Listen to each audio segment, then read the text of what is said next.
الصلاة والسلام عليك يا رسول الله وعلى آلك وأصحابك يا حبیب اللہ۔ نبی پاک صلی اللہ تعالیٰ علیہ وآلہ وسلم اللہ کی بارگاہ میں یہ دعا کیا کرتے تھے کہ اللہم حاسبنی حسابا یسیرا، یعنی اے اللہ میرا حساب آسان حساب فرما، یعنی قیامت کے دن جب حساب ہو تو وہ حساب آسان ہو۔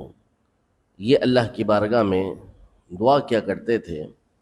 تو سیدہ عائشہ رضی اللہ تعالی عنہا نے نبی پاک صلی اللہ علیہ وسلم سے پوچھا، یا رسول اللہ صلی اللہ علیہ وسلم آسان حساب کیا ہے؟ اللہ پاک جو حساب کتاب لے گا اس میں آسان کیا ہے؟ تو فرمایا کہ وہ صرف اتنا ہے کہ بندے کے سامنے اس کا نامہ اعمال رکھ دیا جائے گا کہ یہ تمہارا نامہ اعمال، وہ اسے دیکھے گا اور اللہ پاک اسے معاف فرما کر جنت میں داخل فرما دے گا۔ فرمایا جس سے باقاعدہ حساب لیا گیا، من نوقش الحساب فقد ہلک، جس بندے سے باقاعدہ حساب لیا گیا اللہ پاک کی طرف سے وہ ہلاک ہو گیا۔ یعنی کسی بندے میں قوت ہی نہیں، طاقت ہی نہیں کہ اللہ جل شانہ کے آگے حساب دے سکے۔ حساب آسان، نبی پاک صلی اللہ علیہ وسلم اس کی دعا کیا کرتے تھے اور اس کی تشریح بھی فرما دی کہ اس کا مطلب یہ ہے کہ اللہ پاک صرف نامہ اعمال پیش کرے گا اور جنت میں داخل کر دیا جائے گا۔ یہ ہماری تعلیم کے لیے، ورنہ ظاہر ہے کہ آپ کی امت میں سے 70,000 افراد تو وہ ہوں گے کہ جو بغیر حساب کے جنت میں داخل ہوں گے، اور بعض روایتوں کے مطابق ہر 70,000 میں سے ہر ایک کے ساتھ 70,000 افراد ہوں گے، تو لا تعداد افراد بے حساب جنت میں داخل ہوں گے بغیر کسی حساب کے۔ تو پھر جب امتی داخل ہوں گے تو نبی پاک صلی اللہ علیہ وسلم سے حساب کا کیا معاملہ ہوگا؟ کوئی ہے ہی نہیں وہاں پر حساب۔ یہ ہمارے سمجھانے کے لیے کہ ہم اللہ کی بارگاہ کے اندر دعا کرتے رہا کریں کہ اللہ ہمارا حساب آسان فرما۔ اب جو آسان حساب ہے اس کے بہت سارے نسخے جو ہے وہ حدیثوں کے اندر موجود ہیں۔ ایک حدیث پاک میں آپ کے سامنے بیان کرتا ہوں، اللہ پاک ہمیں یہ باتیں اپنانے کی توفیق عطا فرمائے تاکہ ہمارا حساب یہ آسان ہو۔ حضور نبی کریم صلی اللہ تعالیٰ علیہ وآلہ وسلم نے ارشاد فرمایا کہ ثلاث من کن فیہ حاسبہ اللہ حسابا یسیرا وادخلہ الجنۃ برحمتہ، کہ جس کے اندر 3 باتیں ہوں گی اللہ پاک اس کا حساب بھی آسان لے گا اور اس کو اپنی رحمت کے ساتھ جنت میں داخل فرما دے گا۔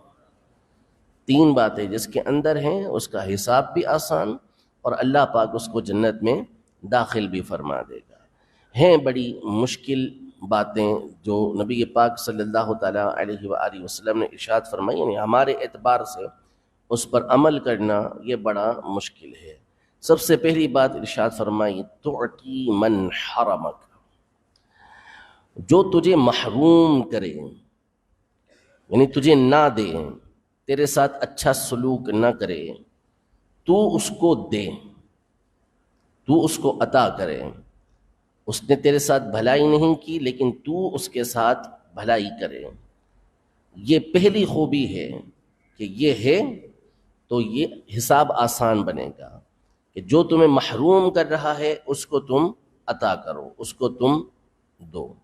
دوسری بات ارشاد فرمائی وَتَعْفُو عَمَّنْ ظَلَمَكَ، کہ جو تجھ پر ظلم کرے، تیرے ساتھ نا انصافی کرے، تو اسے معاف کر دے۔ اور تیسری بات ارشاد فرمائی وَتَصِلُ مَنْ قَطَعَكَ، اور جو تیرے ساتھ تعلق توڑے تو اس کے ساتھ اپنا تعلق جوڑ۔ یہ وہ ساری باتیں ہیں کہ یا شیخ اپنی اپنی دیکھ، یا ہم اچھوں کے ساتھ اچھے، بروں کے ساتھ برے، اس کے بالکل عکس ہیں۔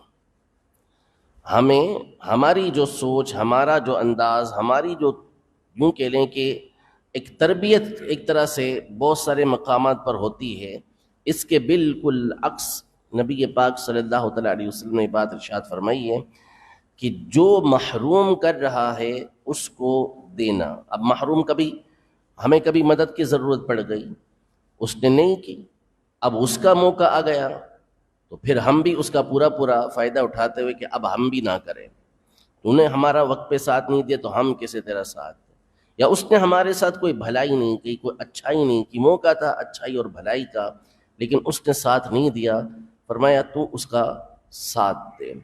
صدقہ دینا یہ افضل ترین صدقہ اپنے رشتہ داروں کو دینا صدقہ ہوتا ہے۔ نبی پاک صلی اللہ علیہ وسلم نے گھر والوں پر خرچ کرنا، ان کو دینا یہ افضل صدقہ قرار دیا، اور رشتہ داروں کو دینا یہ افضل صدقہ ہے۔ یعنی آپ ایک عام شخص کو دیتے ہیں جو ضرورت مند ہے، وہ آپ کا صدقہ ادا ہوگا، لیکن جب آپ اپنے کسی رشتہ دار کو دیں گے تو اس میں آپ کو دگنا ثواب ملے گا، ڈبل ثواب ملے گا، ایک صدقہ کرنے کا، دوسرا اس کے ساتھ صلہ رحمی کرنے کا۔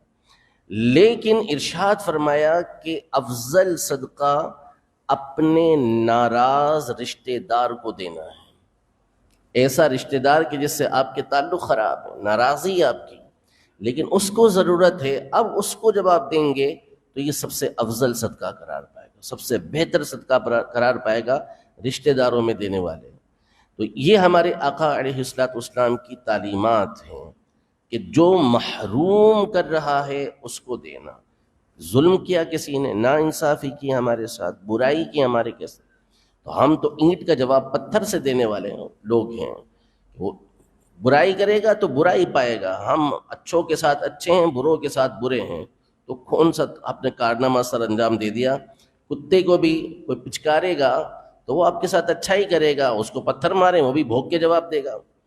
تو یہ تو فرق نہ ہوا نا، یہ تو کارنامہ نہ ہوا کہ جو اچھائی کر رہا ہے آپ اس کے ساتھ اچھائی کریں، جو برائی کر رہا ہے اس کے ساتھ برائی کریں۔ اصل تو مرد وہ ہے کہ برائی کرنے والے کو اچھائی کے ساتھ جواب دیتا ہے۔ تو یہ ارشاد فرمایا کہ جو تیرے ساتھ برائی کرے تو اس کو معاف کر دے۔